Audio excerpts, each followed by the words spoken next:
Hi, it's Giameni. I hope everybody is doing well. New mystery video, and here is the fifth and last part of the interview with RJ from Trippy Commentaries, so enjoy the video. Yo, what's up guys? I'm RJ from Trippy Commentaries. Thanks for having me here at the Giameni channel. Looking forward to talking to Giameni about the Chiliad Mystery. Same as Karma mural, I don't know if we can call it like this, in front of the... From the one in Los Angeles? Yeah, in front of the Binko. Yes, the Illuminati mural. Exactly. Looks like it's got a maze behind it. Yeah. I have a picture that show exactly the lines, but the thing is, even in the code file, that mural don't have any texture add to it. Because when you look at it like this, it's like the hand in front are kind of hiding what is behind. But you cannot take it out. Even in the file, you cannot take that out, take the hands, just to see what is behind. Everything is together, you know what I mean? You cannot separate the texture and take out what is in front to see what is at the background. It's not possible. It's a maze, and it's also some words like begin. The begin, and what is it? There's finish in there too, right? And it's one where it's wrote cloud. It's pretty obviously begin for sure. And in this one you see cloud. I guess it's supposed to be cloud because it's C-U-N-D. See, cloud. See, that's where I see end, begin, and then end. But there's multiple begins, which is weird. Like at first you see it and you're like, oh, here's the beginning and here's the ending. But it's like there's multiple beginnings. There's probably multiple endings. I think cloud. Huh. We still have to figure out what mean that mural. A lot of people used to say around the mural it's wrote when come the moment to write your name against the big score, it's not to finish, but how you play the game or something like this. And a lot of French people used to think we have to do the game without killing anybody. And I used to answer, we are playing GTA 5, not The Sims, right? So doing the game without killing anybody, it's not possible. What gives you a good karma, and that I am sure of it, I even record a scene when with Franklin, for example, when you bring to somebody a wallet or something else to a random event, Franklin is gonna say to him, it's good for my karma or it's not gonna disturb my karma. Oh, really? Meaning the random event has something to do with the karma. To me, it's my ID. Don't balance out my karma, but there you go. Oh my God, man, you're awesome. What the fuck, man? They're trying to kill me.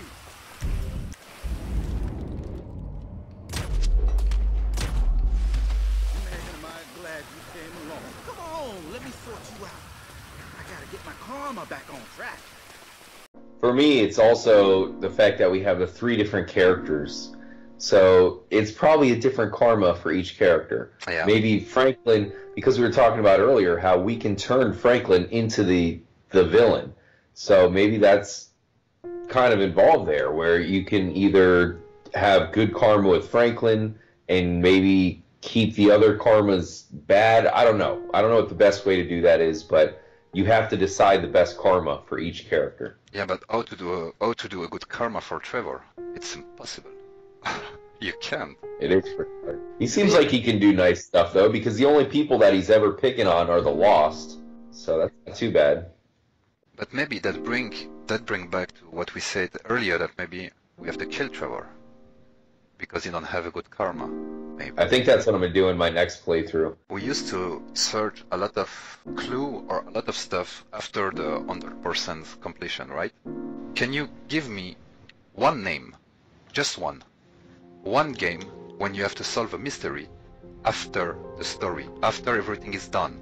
I can't really think of any off the top of my head, to be honest with you. I mean, a lot of games have these mysteries in them, but as far as solving them after the game's completed, I can't think of any. Normally you should solve the mystery while playing the game, and at the end everything comes together. With GTA 5 what we did, we run to complete the 100% to be able to see the UFO, to see that. But maybe we went too fast.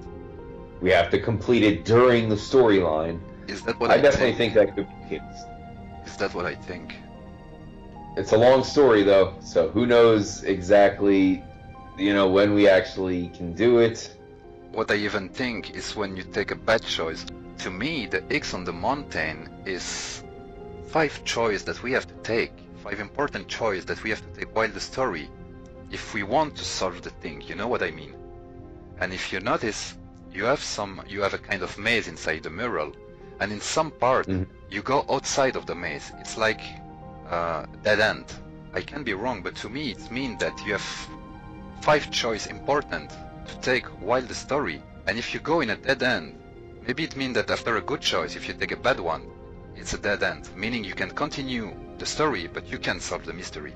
Interesting notion.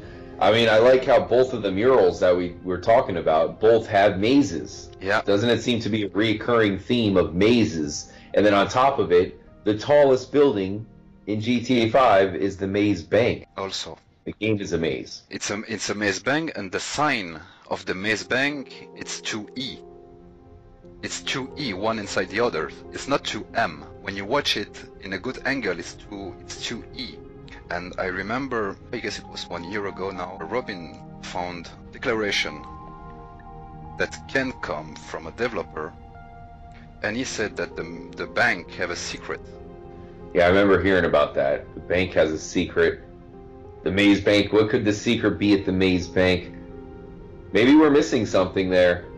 Might have to take a second look there. I mean, if you look at the top of the Maze Bank, it looks like the Maze Bank is almost in kind of the shape of a sun. Yeah. So perhaps by praising the sun, and then the Epsilon talks about the Maze Bank as well, maybe we have to praise the sun at the Maze Bank. I can be totally wrong, because it can just be a picture, but if you remember when you go to the first time in the Epsilon program, before to do the test with Michael, if you go totally on the bottom of the page, you can have like an explanation of what is the Epsilon program. And in one moment in that explanation, Chris Formage will show you an E, red, and he's gonna ask you, what color is this? And then you say, no, it's blue. But the E is fucking red. What color is this? No, it's blue. Yeah, I remember. What do you mean the red is blue? The Maze Bank have a E red, like the one that you show. And you say, no, it's blue, meaning what?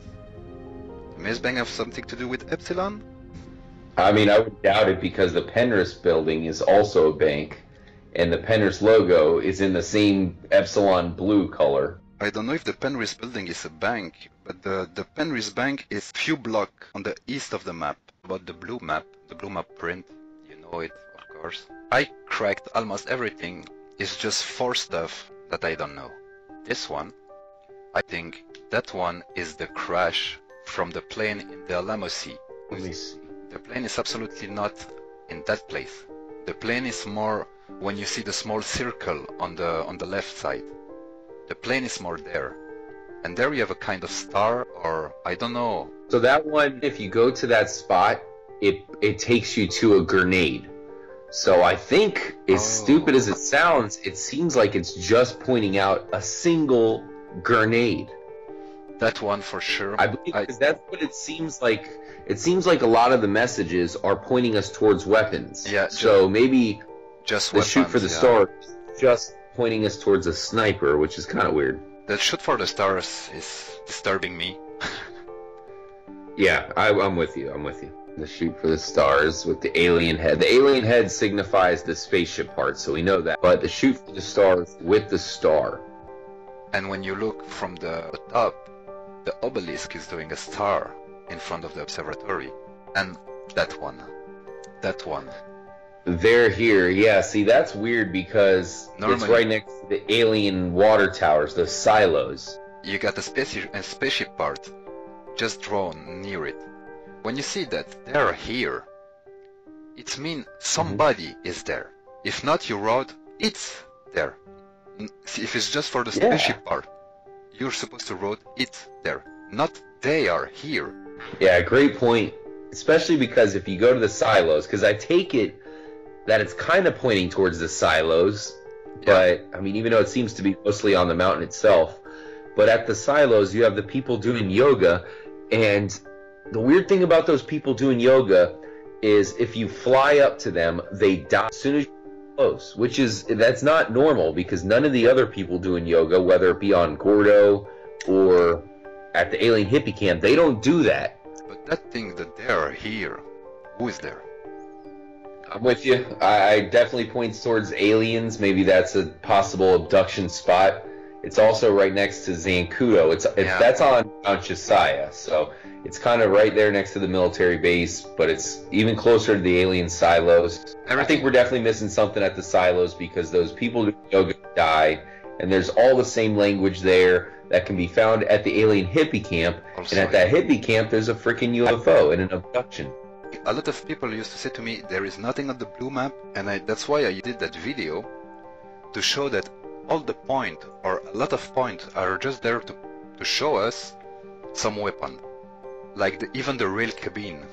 Well, there's another one, something about a rail cabin, I think. Yeah. I'm not sure if I found something at the rail cabin. I could be wrong about that. Yeah, it's a shotgun. It's a shotgun. Oh, okay, the shotgun. And then the message at the docks is interesting as well. That seems like it might be cut content, but it's telling us to take a certain amount of money there. Yeah, the $5,000. So that's a little bit weird too. That is something I don't really understand, because they said that you have to come with $500,000 in cash. But in GTA 5, you don't really have cash. Everything goes on the bank. Yeah, exactly. That's what confused me too, right? It's like, what? How are we going to even do that? But oh, it's possible to get cash. You can do it in online, right? Yeah, in online you can have cash. But the thing is that what is for the online mode is in red on the map. You have what is for the online is red, and what is for the story mode is blue. And that is wrote in blue. So, and I don't think it's just to show us the Frank Matthews stuff when you have to collect the nuclear garbage. I'm gonna say it like this. He said to bring that money, not that you will earn it. Oh, okay. Well, it could be that then. That's interesting. Yeah, but he said bring $500,000, not come and earn. Yeah. Maybe what happened? Maybe you have to collect all the nuclear things and then bring it back, though. I haven't done that before. I've tried to collect all the nuclear things, and in the same time I collect all the submersible part, you know, from Abigail's husband. And at the end you also have the choice to kill Abigail or to leave her alive. That's also a choice that you have. Yeah, I did that. I followed her, and she said she was going to FIB HQ, and instead she went to the airport and she was fleeing town. Yeah. I thought that was weird. She was lying. Yeah, she killed him. She killed the husband, of course. Yeah, definitely. But yeah, it's so many stuff that I still really can't figure out. Even with all the research that I did, even with all the stuff that you showed, even with all the stuff that Robin showed, there's still some stuff that I can't figure out. And it's kind of frustrating. It is a little frustrating, but, you know, at least it's not too easy, because the fact that we have an entire world working on it, multiple countries, if it was easy, we would have solved it by now. But it's extremely difficult, and when we do finally solve it, or we figure something out at least, then we're all going to feel hopefully pretty good that we all work together to solve it. But the declaration of the supposed developer also said that the mystery cannot be solved by one person. You need to be a community. Oh, absolutely. And that it's true, because just for the Morse code, for example, the first one that found the Morse code at the underwater hatch, for example. Okay, found the Morse code. Great. What you're doing with it? You need to contact someone that understands Morse code to make it translate, or you have to talk with somebody else and say, hey, check this out. So I could never read Morse code, but I think Morse code's, you know, there's a lot of Morse code messages. We need to find some people that can understand that, because there's got to be some Morse code messages we haven't found yet. What about the vineyard? You have some news? Because the vineyard also looked like a Morse code, right? I had some people look into it, and they told me that it does not make a Morse code message. So as far as I've heard, it does not make a message. But once again, I can't read it myself, so I don't know. When you show it in video, I think shit, it's obvious. Yeah, it looks like it to me. I mean, once again, I can't read Morse code, so I can't be exact, but I did have some people that were pretty trustworthy look at it, and they said no. But I'm going to look at it again myself. Let me know if you know, maybe you can see something in it. Yeah, of course. If I find something, anyway, I'm gonna tell it. I'm gonna say it to you. I think now that GTA 5 is gotten so successful. I think you're going to see more games put in more mysteries. I was a big fan of Halo back in the day, Halo 2 especially, and Halo 2 had a bunch of hidden skulls. I'm sure a lot of people played zombies in Call of Duty, so I think that this is just the start for a lot of people. There's going to be some huge mysteries that we're going to have to solve. I guess it's going to be one for sure in Red Dead Redemption 2. Oh yeah, you know it. Definitely. We'll have to work together on that one. Yeah, definitely. There was some mysteries in the original Red Dead Redemption, and now we have aliens in GTA 5. Maybe that was the game that showed them that they can be kind of crazy. They can put all these fictitious elements into the game, and people are going to like it. Normally, what will be the logical next step for GTA 5? It's a DLC Alien Invasion. As you said, we got the Undead Nightmare DLC for Red Dead Redemption. It's kind of what the fuck, because when you play Red Dead Redemption, it's like a Wild West game. And then you got zombie. Huh? What the hell? What happened here? People loved it. People loved it. It was very successful. Yeah, but I mean, it's no link between the game and the zombie. And here in GTA 5, that came out after Red Dead Redemption, they give us clue about aliens, about maybe invasion. Conspiracy, exactly. It's kind of conspiracy story around GTA 5 about with the FIB, with the high AA. Oh, I think of that with the high AA. You know that inside the building Life Invader, you have one office. You know when you go inside with the mission, you have one. You have to sit to what is his name? I forget his name. The informatician that you can take after for the heist with you. Behind him, so you have his office, and if you look on your left, you got another office when you cannot go inside. There you have a billboard, and inside the billboard, in small in the corner, is wrote IAA, backdoor. Really? Yeah. Interesting. Life Invader is a kind of Facebook, meaning no privacy. Yep. No privacy. So if they show something like IAA backdoor, meaning it's something with the IAA, right? Probably. It's just like the FIB. Those guys are in cahoots for sure. Yeah, but the FIB, we can say the FIB, they have the UFO and stuff. We can figure out what happened, what kind of conspiracy can come from there. But the IAA, we have really nothing suspect with them. I don't know. They have that giant eagle out front. Yeah. They're right next to the FIB. The FIB and the IA buildings make a bit of a yin-yang formation. I think they're definitely suspicious. I hope we can continue to work and really solve that thing.